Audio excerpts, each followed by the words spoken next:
بسم الله الرحمن الرحيم. الحمد لله رب العالمين، والصلاة والسلام على نبينا محمد وعلى آله وصحابته أجمعين ومن تبعهم بإحسان إلى يوم الدين. أما بعد، insyaallah taala kita akan melanjutkan pelajaran kitab As-Siyam min Bulughil Maram, masuk pada hadis yang ke-21. Keraya hadis.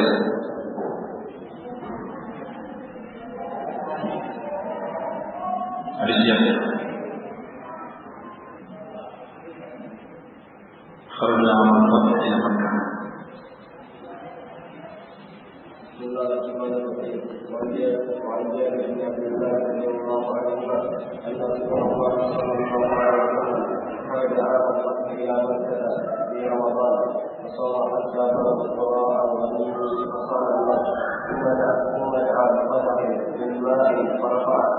حتى نظر الناس إليه فسجد، ثم قيل له بعد ذلك إن بعض الناس قد صام، فقال أولئك كفار.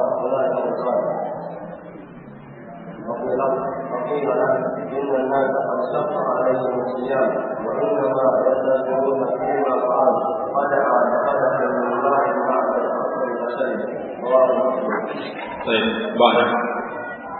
وعن حمزة بن عمرو رضي الله عنه أنه قال يا رسول الله إني أجد في قوة على الصيام في السفر وهل علي بذلك؟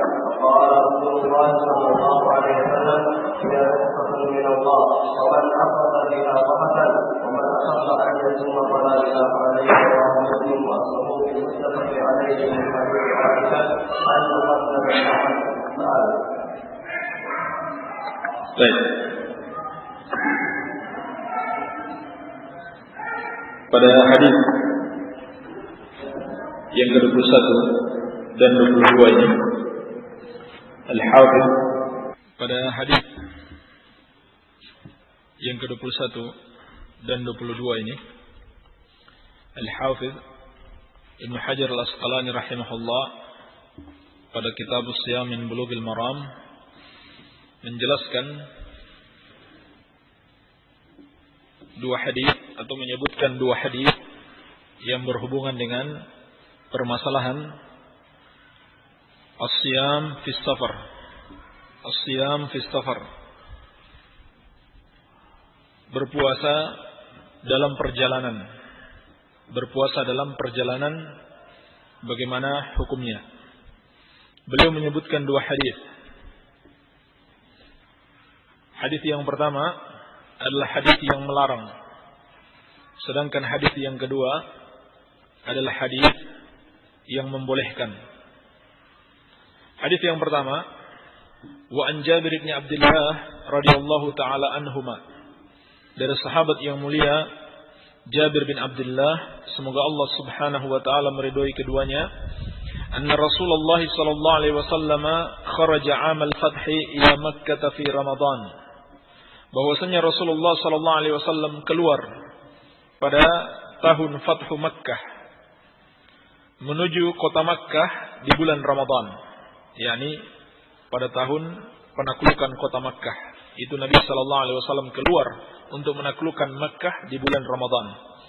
Fasama hatta balagha qura al-ghamim. Maka Nabi sallallahu alaihi wasallam berpuasa. Beliau berpuasa sampai di satu tempat yang bernama Al-Ghamim di ujungnya.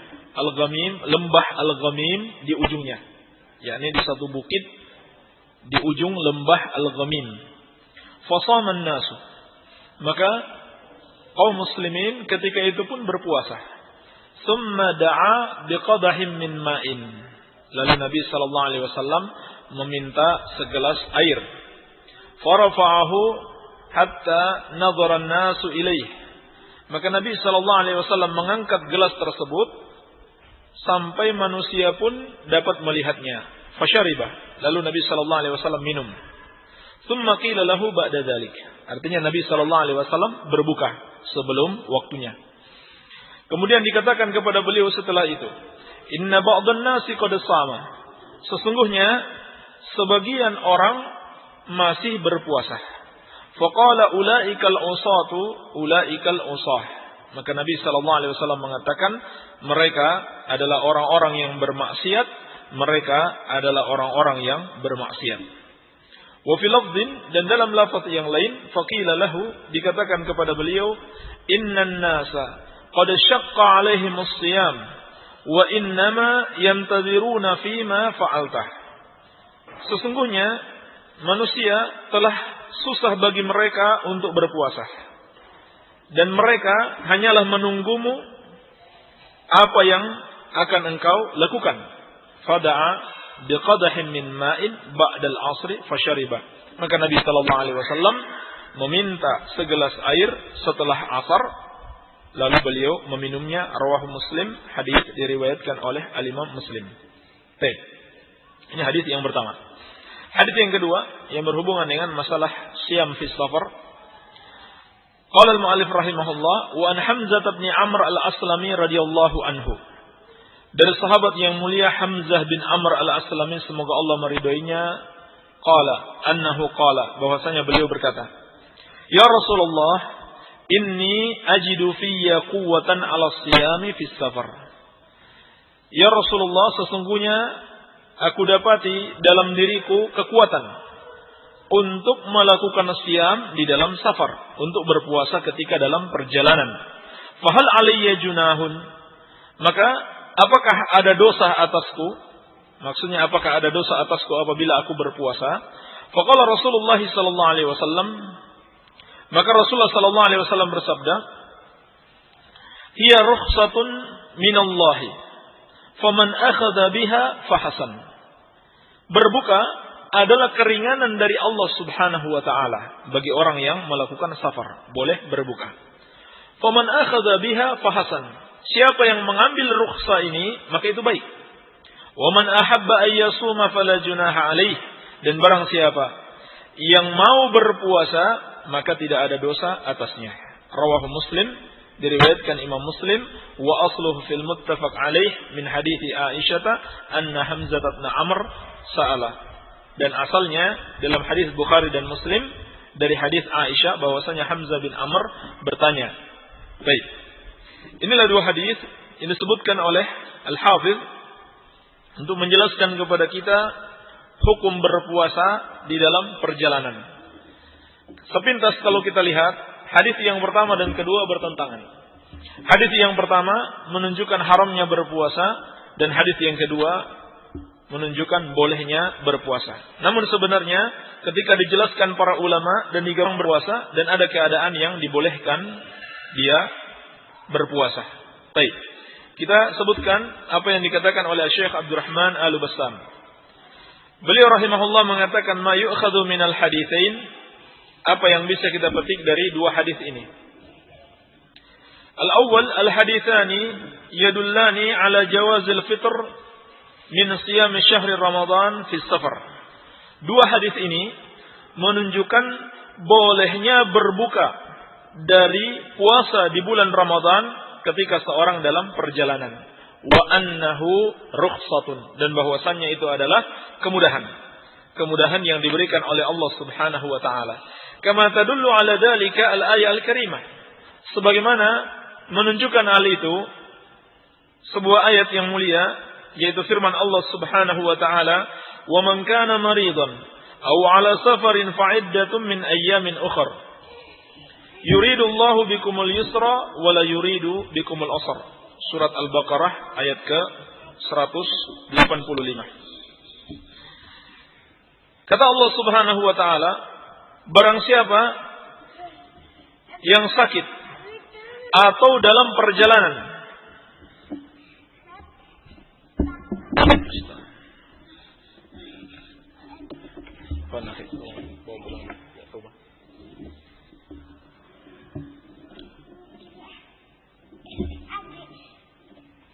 Baik. Kata Allah Subhanahu wa taala, dan barang siapa yang sakit atau dalam perjalanan, dalam safar, fa'iddatun min ayyamin ukhra, maka dia boleh berbuka dan menggantinya pada hari-hari yang lain, yakni setelah Ramadan. Yuridullahu bikumul yusra wa la yuridu bikumul usra. Allah Subhanahu wa taala menginginkan kemudahan bagi kalian dan tidak menginginkan kesulitan bagi kalian. Fal yusru was suhulah 'ala al-ibadi min maqasid Rabb tabaraka wa ta'ala fi umurid din. Maka kemudahan bagi hamba-hamba adalah bagian dari tujuan Allah Subhanahu wa taala di dalam menetapkan syariat agama ini. Jadi boleh berbuka orang yang sedang berpuasa ketika dia melakukan safar di bulan Ramadan. Baik. Pelajaran yang kedua, kama yadullani ala jawazi siyam fi safar. Sebagaimana dua hadis yang kita sebutkan tadi menunjukkan bolehnya berpuasa di dalam safar. Wasihatihi, dan benarnya puasa tersebut. Maksudnya puasanya sah. Wa ijzaihi an sahibihi ijma'an, dan telah cukup bagi seseorang, yakni maksudnya dia tidak perlu qada, puasanya sah berdasarkan ijma' ulama. Faqad rakhasa li Hamzah al-Aslami fi siyam wal fitr. Karena Nabi sallallahu alaihi wasallam telah memberikan keringanan, rukhsah bagi Hamzah al-Aslami untuk melakukan puasa dan berbuka. Baik. Demikian pula kata Syekh, kedua hadis ini kedua-duanya menunjukkan bolehnya berpuasa. Bolehnya berpuasa dan sahnya puasa seseorang apabila dia melakukan puasa di dalam safar. Baik. Dan ini berdasarkan ijma'. Kecuali ada khilaf dari Daud Az-Zahiri, sebagian Az-Zahiriyah, di antaranya Daud. Beliau mengatakan, beliau berpendapat puasanya tidak sah, berdalil dengan firman Allah Subhanahu wa taala, "Wa man kana maridan aw ala safarin fa iddatun min ayyamin ukhar." Barang siapa yang sakit atau melakukan safar, maka hendaklah diganti pada hari yang lain. Dan yang benar, ini bukan dalil yang menunjukkan hal tersebut. Kenapa? Karena jelas ada hadis Rasulullah sallallahu alaihi wasallam yang menjelaskan bahwasannya puasanya itu sah. Baik. Pelajaran yang ketiga, amma qauluhu liman lam yuftir ulaikal usah, bahwasannya adapun ucapan Nabi sallallahu alaihi wasallam bagi siapa yang tidak mau berbuka, mereka itu adalah orang yang bermaksiat. Ulaika al-usah. Ini hadis yang pertama. Orang yang tidak mau berbuka, Nabi sallallahu alaihi wasallam mengatakan mereka itu orang-orang yang bermaksiat. Kenapa? Falimukalafatihim wa adam imtithalihim amrahu bil iftar. Sebab penyelisihan mereka dan tidak taatnya mereka terhadap perintah Nabi sallallahu alaihi wasallam untuk melakukan iftar. Fi halin yata'ayyan alaihim, dalam keadaan iftar itu wajib bagi mereka. Dari mana kita tahu iftar itu wajib bagi mereka? Lima ja'a fi ba'di alfazihi, berdasarkan apa yang datang pada sebagian lafaznya, annahum qad syaqqa alaihim as-siyam, bahwasannya telah sulit, berat bagi mereka itu berpuasa. Seperti disebutkan oleh al-musannif, inna nasa qad syaqqa alaihim as-siyam, di dalam lafaz yang lain. Jadi maksudnya apa?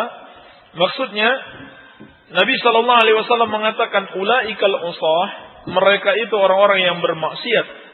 Ketika mereka tidak mau berbuka pada puasa di perjalanan di bulan Ramadan, maka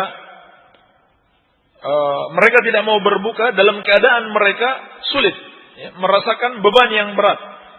Maka dikatakan mereka adalah orang-orang yang bermaksiat. Oleh karena itu, pada pelajaran yang ketiga ini beliau menjelaskan hukumnya tidak dibenarkan berpuasa dalam keadaan sulit bagi musafir. Baik. Bagi musafir tidak dibenarkan berpuasa dalam keadaan sulit, dalam keadaan safarnya itu memberatkan. Baik. Adapun dibolehkannya puasa dalam keadaan puasanya tidak memberatkan. Puasanya tidak memberatkan. Baik. Berdasarkan penjelasan di atas, kita bisa mengambil kesimpulan. Ya. Kesimpulan yang pertama, as-siyamu ma'al masyaqqah haramun fayajibu al-fitr. Berpuasa ketika safar, as-siyamu fi safar ma'al masyaqqah.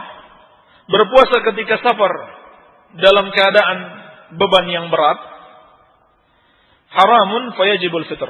Hukumnya haram, maka wajib untuk berbuka. Maka wajib untuk berbuka. Iya. Dan ini dikuatkan dengan hadis Bukhari dan Muslim. Nabi sallallahu alaihi wasallam bersabda, "Laisa minal bir as-siyamu fi safar." Laisa minal bir as-siyamu fi safar. Bukan termasuk kebaikan berpuasa di dalam safar. Hal ini dikatakan oleh Nabi sallallahu alaihi wasallam ketika ada seorang laki-laki yang berpuasa dalam perjalanan dalam keadaan dia sudah kepayahan. Dalam keadaan dia sudah kepayahan. Iya. Sebab safar itu berat. Safar itu berat. Dan ini berlaku meskipun safar di zaman ini. Di zaman dulu maupun zaman saat ini itu hukumnya tetap berlaku. Baik. Ini kesimpulan yang pertama. Kesimpulan yang kedua, as-siyamu wal fitru fi safari ma'al quwwah yajuzu bil ijma'. Berpuasa dan berbuka dalam keadaan seorang itu mampu berpuasa di dalam perjalanan itu boleh berdasarkan ijma'. Itu boleh berdasarkan ijma'. Ini kesimpulan yang kedua. Berpuasa dan berbuka dalam keadaan seorang mampu berpuasa ketika safar di bulan Ramadan. Boleh baginya berpuasa, boleh baginya berbuka. Dua-duanya boleh berdasarkan ijma'. Kecuali tadi yang kita sebutkan syadz, khilafun syadz dari Daud Az-Zahiri. Baik. Ini kesimpulan yang kedua. Siapa yang mampu berpuasa dan dia melakukan safar, boleh baginya berpuasa, boleh baginya berbuka. Baik puasanya atau baik safarnya ada masyaqqah maupun tidak, sama saja. Afwan untuk untuk berbukanya, baik ada masyaqqah ataupun tidak.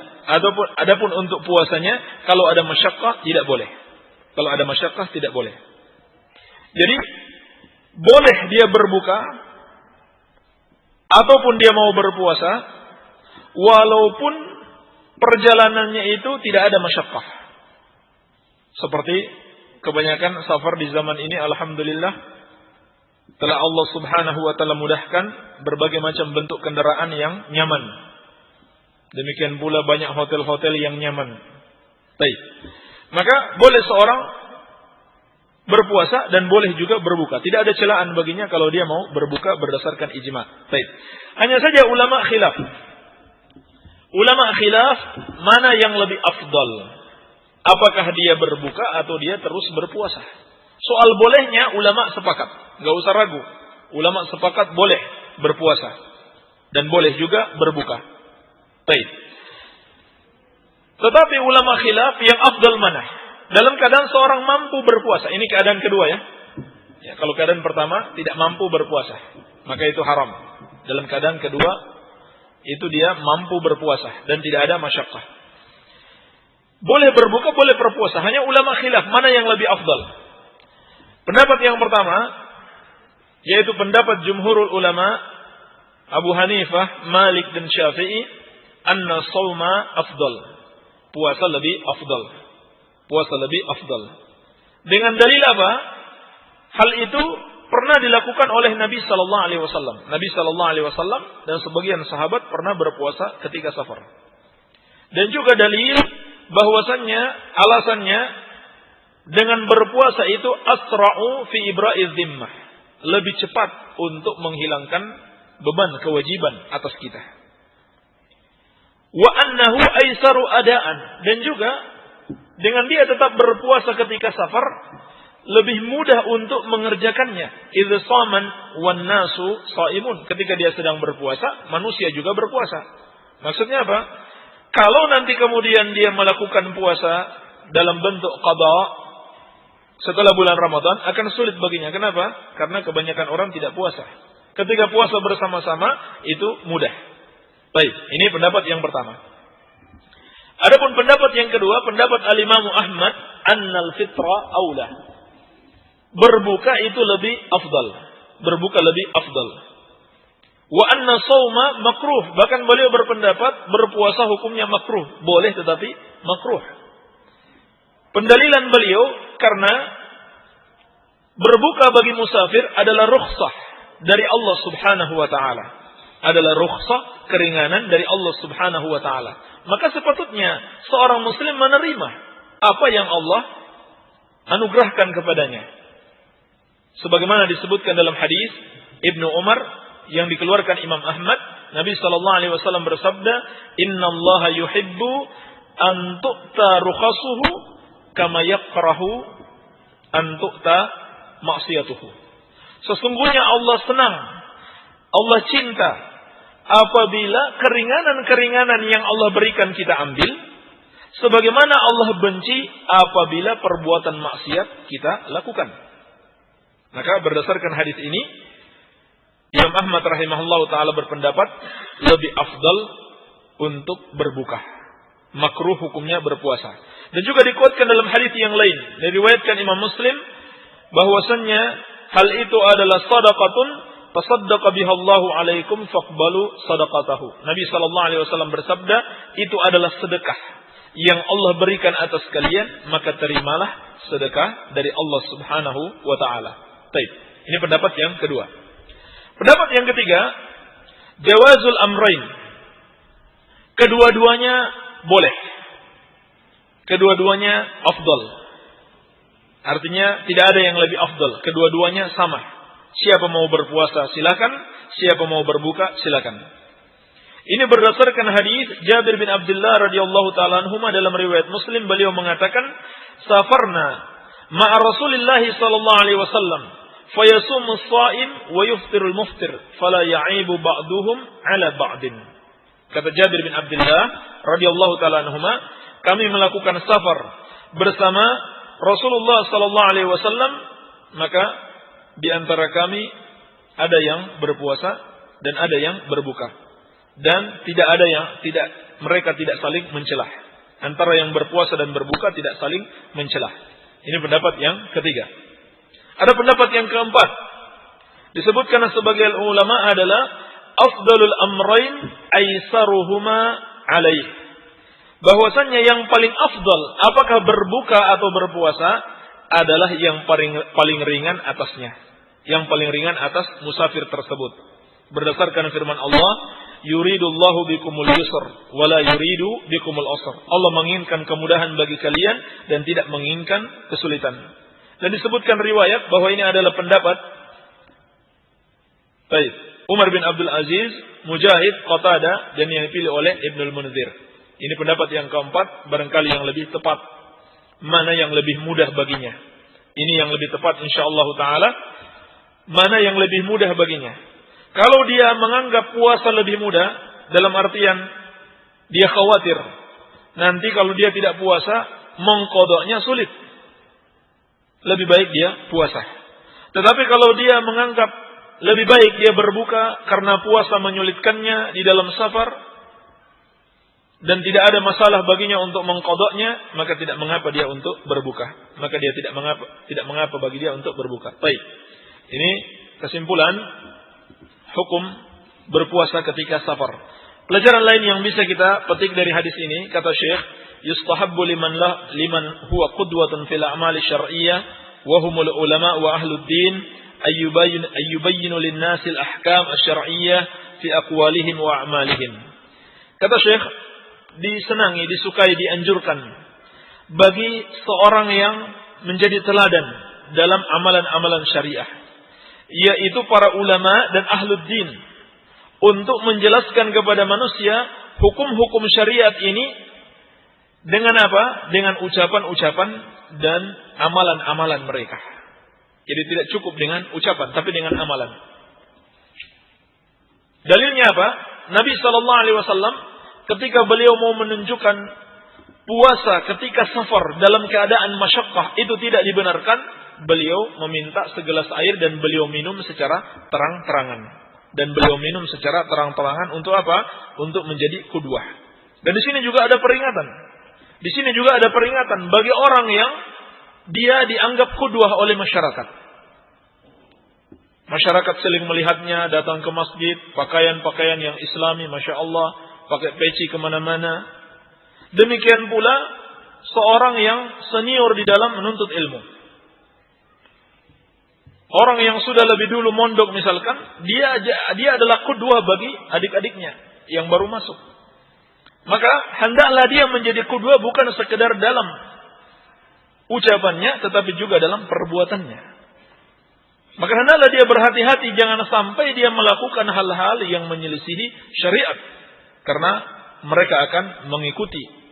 Dan dia akan menanggung, tentunya dia akan menanggung dosa-dosa mereka. Tanpa mengurangi dosa-dosa mereka sedikit pun. Baik.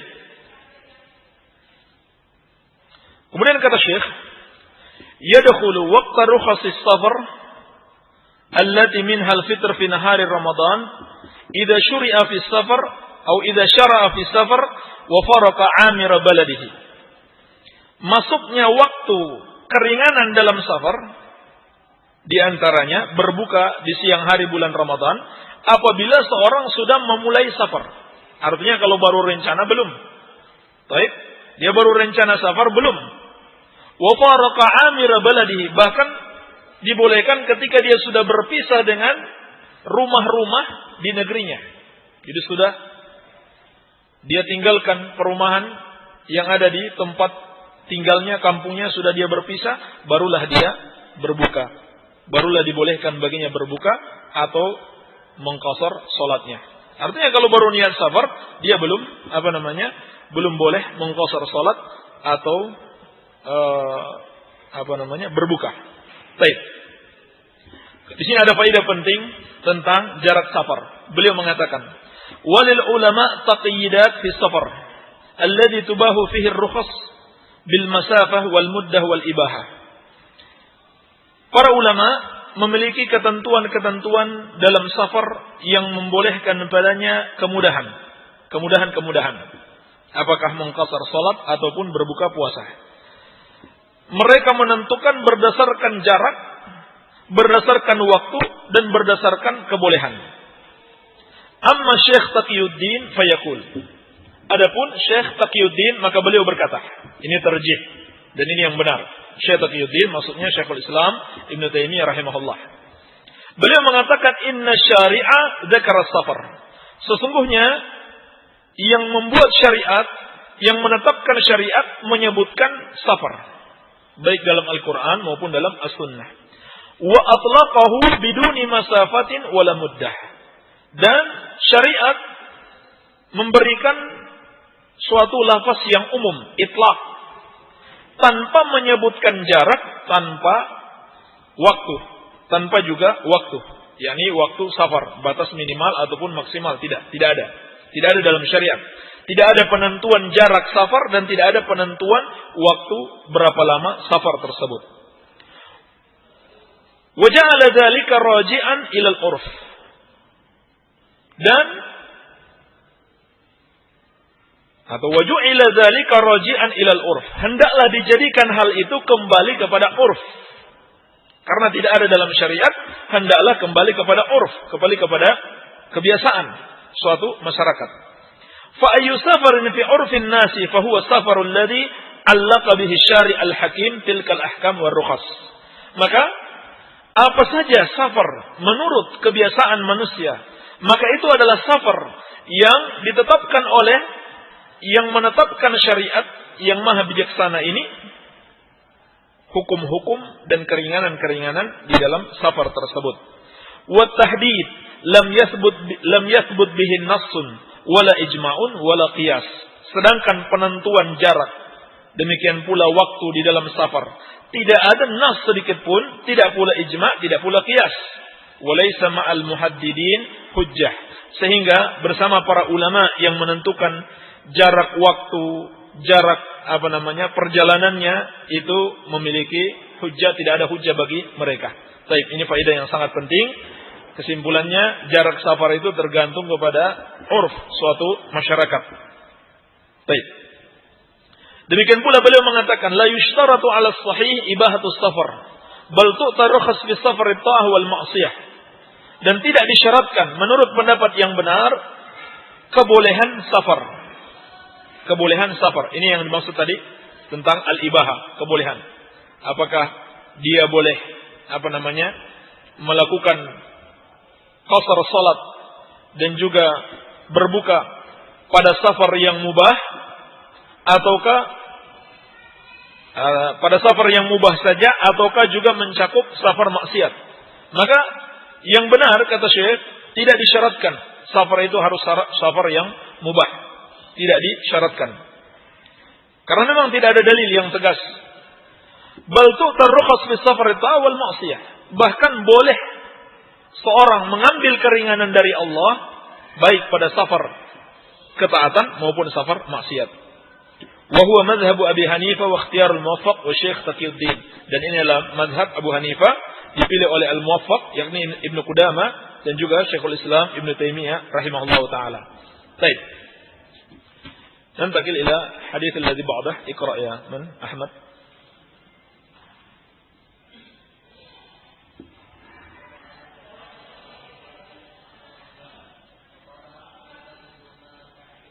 لا قبله حديث الذي قبله حديث ابن عباس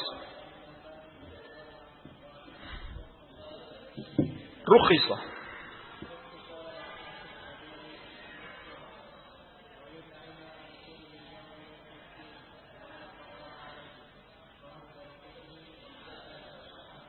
وصححاه. طيب. قال المؤلف رحمه الله وعن ابن عباس radhiyallahu ta'ala anhuma qala. Dari sahabat yang mulia Ibnu Abbas, semoga Allah meridhoinya, beliau berkata, rukhisa li syekhil kabir ayyuftira.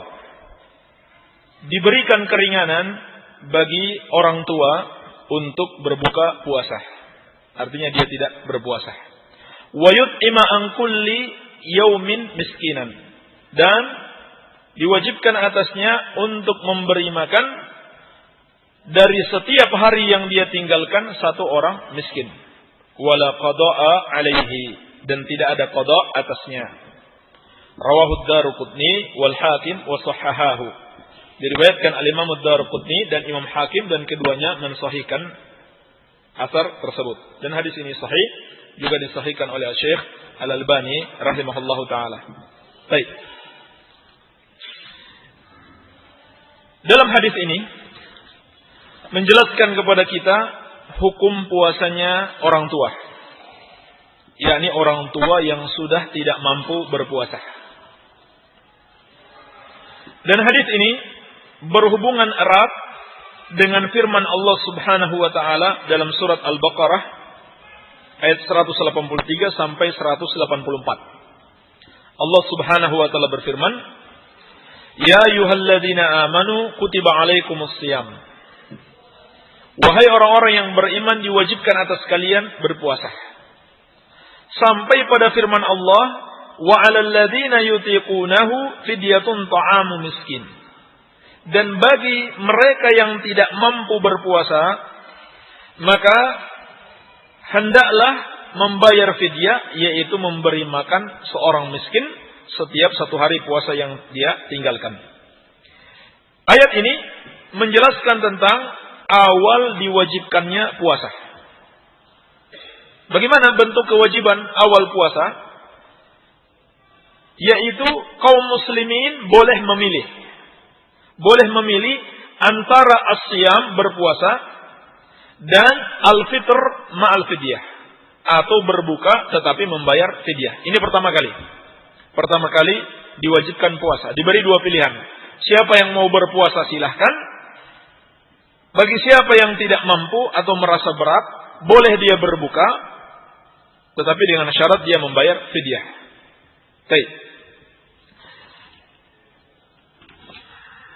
Kemudian setelah itu hukum ini dihapus. Hukum ini dihapus. dihapus dengan firman Allah Subhanahu wa taala, "Faman syahida minkumus syahra falyasum." Faman syahida minkumus syahra falyasum. Sebagaimana dijelaskan dalam riwayat Bukhari dari Salamah bin Aqwa, beliau menjelaskan bahwa ini sudah terhapus dengan firman Allah, "Faman syahida minkumus syahra falyasum." Maka siapa di antara kalian yang menyaksikan bulan, hendaklah dia berpuasa. Artinya sudah tidak diberikan keringanan lagi untuk membayar fidyah. Akan tetapi ada pengecualian. Pengecualiannya pada apa? Pada orang tua. Pada orang tua yang sudah tidak mampu berpuasa. Ini diberikan pengecualian. Boleh baginya untuk tidak berpuasa, tetapi dengan syarat dia membayar fidyah.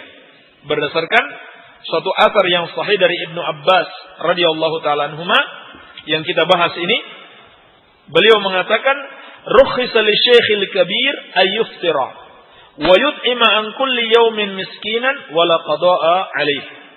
Diberikan keringanan bagi orang tua untuk tidak berpuasa, dan baginya wajib untuk memberi makan seorang miskin setiap satu hari puasa yang dia tinggalkan, wa la qada'a alaih, dan tidak ada qada atasnya. Dan juga dikuatkan dengan satu athar dari Mu'adz bin Jabal.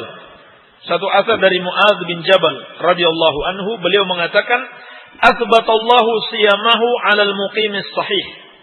Allah Subhanahu wa taala menetapkan puasa atas orang yang mukim lagi sehat. Orang yang mukim tidak dalam keadaan safar, lagi sehat, tidak sakit. Wa rakhasa fihi lil marid wal musafir. Dan Allah berikan keringanan dalam puasa bagi orang yang sakit dan musafir. Wa thabata al-it'am lil kabir alladhi la yastati'u as-siyam.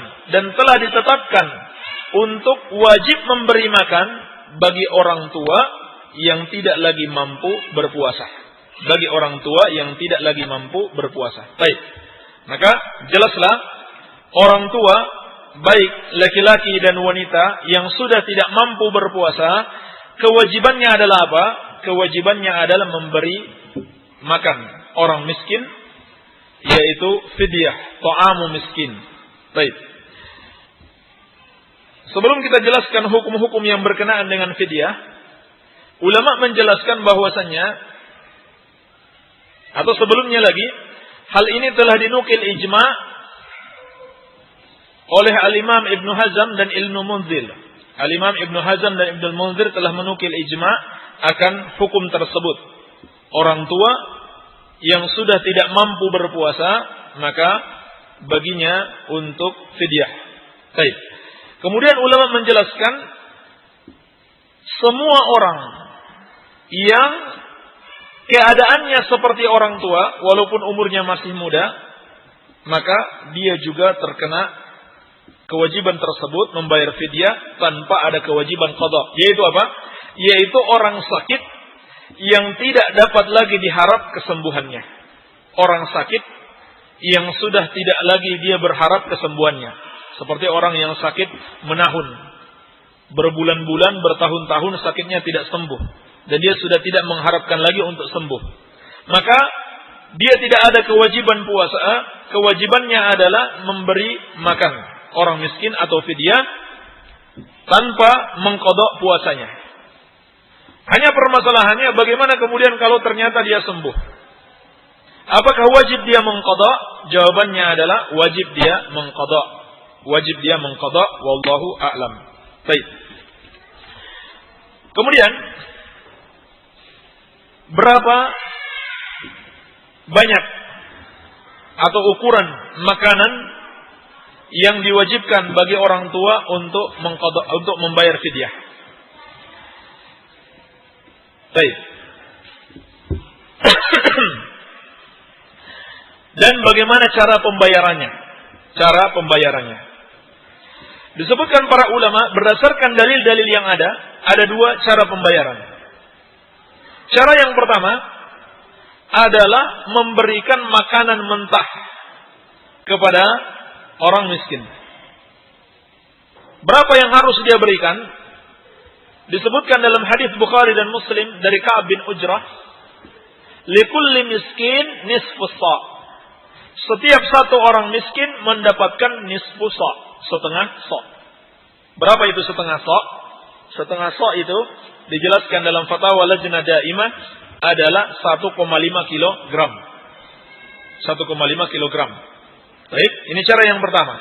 Orang tua yang sudah tidak mampu berpuasa atau orang sakit yang tidak diharapkan lagi kesembuhannya, hendaklah dia memberi makan satu orang setiap satu hari yang dia tinggalkan setengah kilogram beras. Kalau dia tambah dengan lauknya, maka itu lebih baik. Kalau dia tambah dengan lauk, maka itu lebih baik. Baik. Ini cara yang pertama. Cara yang kedua adalah seperti yang disebutkan dalam asar Anas bin Malik radhiyallahu anhu, diriwayatkan al-Imam al-Bukhari, at'ama ba'da ma kabura aman aw amain kulla yawmin miskinan khubzan wa lahman wa aftara.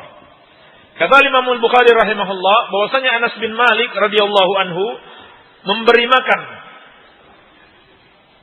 atau memberi makan untuk fidyah setelah beliau tua, setahun atau 2 tahun. Setiap hari satu orang miskin. Apa yang dia berikan? Khubzan wa lahman, roti dan daging. Wa aftara, dan beliau berbuka, beliau tidak berpuasa. Artinya apa? Cara yang kedua ini boleh kita buat makanan. Mungkin nasi dibungkus lengkap dengan lauknya, kemudian diberikan kepada 30 orang miskin. Atau setiap satu hari satu orang miskin. Iya. Jadi seperti ini boleh. Kalau seperti ini tidak ada ukuran. Yang penting sampai dia kenyang, satu bungkus makanan. Kalau seperti Anas bin Malik, beliau berikan apa? Roti sama daging. Atau seperti makanan yang biasa kita makan. Baik. Ini 2 cara dan ukuran di dalam memberikan fidyah. Kemudian dijelaskan oleh Syekh Ibn Baz rahimahullah bahwasannya boleh memberikan makanan tersebut kepada satu orang miskin atau lebih. Artinya 30 bungkus boleh dia berikan kepada satu orang miskin saja ataupun lebih. Dan boleh juga dibayarkan pada awal bulan, di pertengahannya dan di akhirnya. Tetapi tidak dibenarkan membayarkan sebelum bulan Ramadan atau sesudah bulan Ramadan. Tidak dibenarkan dia membayarnya pada bulan Sya'ban ataupun setelah bulan Ramadan, yaitu bulan Syawal. Tetapi dia boleh membayar di awal Ramadan, di pertengahannya atau di akhirnya. Kemudian permasalahan, apakah boleh diganti dengan uang? Jawabannya tidak boleh. Karena dalil-dalil menunjukkan hal itu harus dengan makanan. Di antaranya firman Allah, fidyatun ta'amu miskin. Fidyah berupa makanan bagi orang miskin. Maka tidak boleh diberikan dalam bentuk uang. Tidak boleh diberikan dalam bentuk uang. Demikian pula ini amalan yang dilakukan di masa Nabi sallallahu alaihi wasallam berdasarkan dalil-dalil yang ada. Baik. Permasalahan tentang wanita hamil dan menyusui. Tentang wanita hamil dan menyusui. Ulama khilaf. Apakah dia diserupakan dengan orang tua yang sudah tidak mampu berpuasa, atau orang sakit yang sudah tidak diharapkan kesembuhannya, ataukah dia diserupakan dengan orang sakit yang masih bisa diharapkan kesembuhannya? Karena orang sakit yang bisa diharapkan kesembuhannya tidak ada kewajiban memberi makan, kewajibannya adalah apa? Qada. Kewajibannya adalah qada. Baik.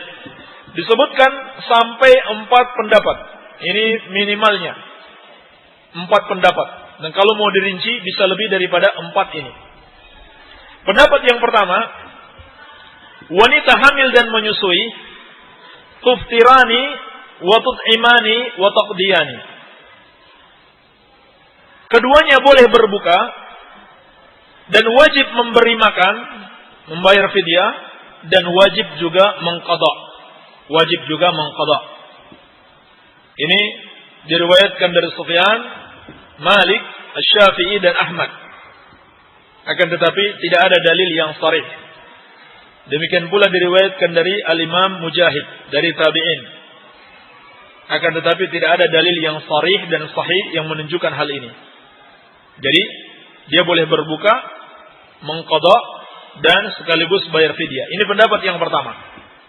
Pendapat yang kedua, tuftirani wa tud'imani wala qada'a 'alaihima. Mereka berdua, orang hamil dan menyusui, wanita hamil dan menyusui, boleh berbuka dan wajib memberi makan atau bayar fidyah, namun tidak ada qada atas keduanya. Wa in sya'ata qadata wala it'ama. Tetapi kalau mereka mau, boleh bagi mereka untuk mengqada. Kalau sudah mengqada, maka tidak perlu membayar fidyah. Ini diriwayatkan dari Ishaq berdasarkan dalil firman Allah Subhanahu wa taala, wa 'alal ladzina yutiqunahu fidyatun ta'amu miskin. Dan bagi yang tidak mampu berpuasa, cukup atasnya fidyah. Tetapi sebagaimana sudah kita jelaskan tadi, ayat ini sudah mansukh. Ini pendapat yang kuat, ayat ini sudah mansukh kecuali pada haknya orang tua yang sudah tidak mampu berpuasa. Baik, ini pendapat yang kedua, juga pendapat yang lemah. Pendapat yang ketiga. Baik, sebelumnya pendapat yang kedua ini, yakni memberi makan tanpa qada. Ini juga ada asar dari Ibnu Umar dan Ibnu Abbas, dan banyak ulama mensahihkan asar ini. Sehingga disebutkan jumhurul ulama berpendapat demikian, yakni cukup memberi makan tanpa qada. Namun ini pendapat lemah sebagaimana yang akan kita terangkan. Pendapat yang ketiga, tuftirani wa taqdiyani wa la tut'iman. Wanita hamil dan menyusui boleh berbuka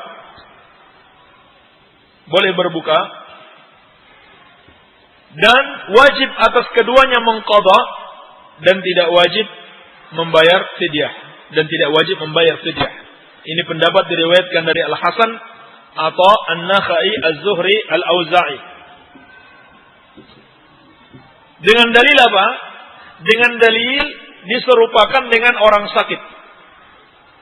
Wanita hamil dan menyusui diserupakan dengan orang sakit, di mana orang sakit itu yang masih diharapkan kesembuhannya, kewajibannya hanyalah qada tanpa membayar fidyah. Dan juga terdapat hadis yang sahih. Hadis yang sahih diriwayatkan oleh Ashabus Sunan dari Anas bin Malik Al-Kushairi dan disahihkan oleh Syekh Al-Albani. Nabi sallallahu alaihi wasallam bersabda, "Innallaha wada'a 'anil musafiri syatra salati wa 'anil musafiri wal murdi wal hamil as-sauma." Sesungguhnya Allah meringankan dari musafir itu sebagian salat, dan juga meringankan dari musafir dan wanita hamil serta wanita menyusui puasa. Sehingga musafir wajib mengqadha salat, demikian pula wanita hamil dan menyusui pun wajib untuk mengqadha puasanya. Musafir wajib mengqadha puasa, sama halnya wanita hamil dan menyusui pun wajib mengqadha puasanya.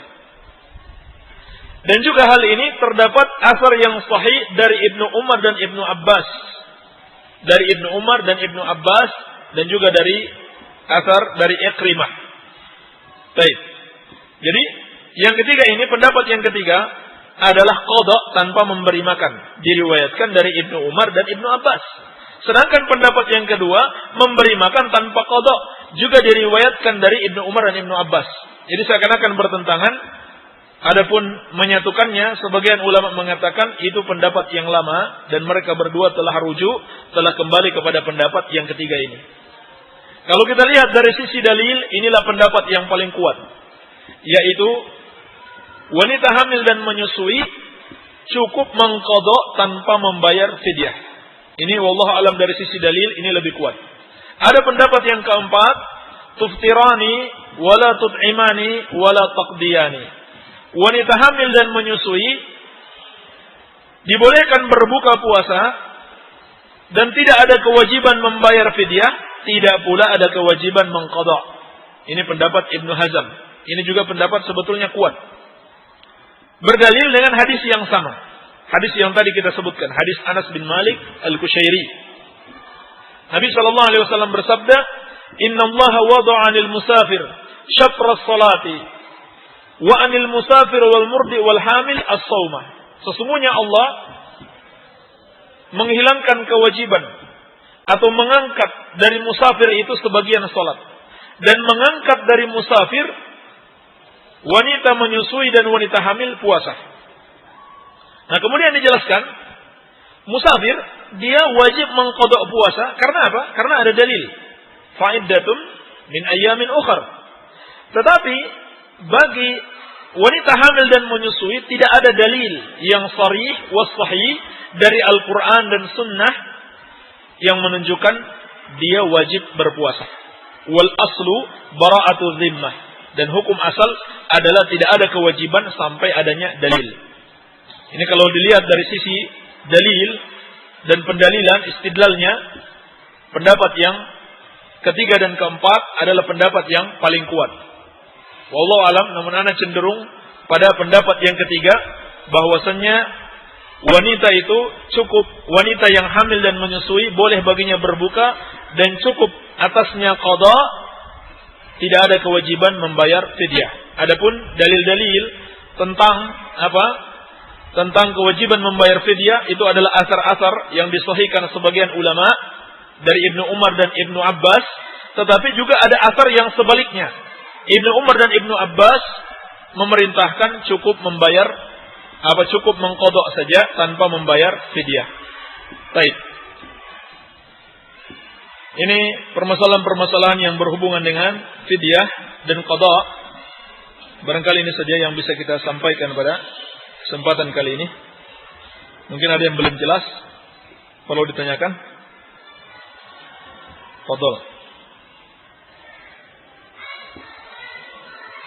Baik, kalau nggak ada berarti sudah paham semua. Sudah jelas. Baik, naktafi bihadzal qadar. Subhanaka Allahumma bihamdika asyhadu an la ilaha illa anta astaghfiruka wa atubu ilaik. Wa sallallahu ala nabiyyina Muhammadin wa alihi wa sallam. Wa akhiru da'wana alhamdulillahi rabbil alamin.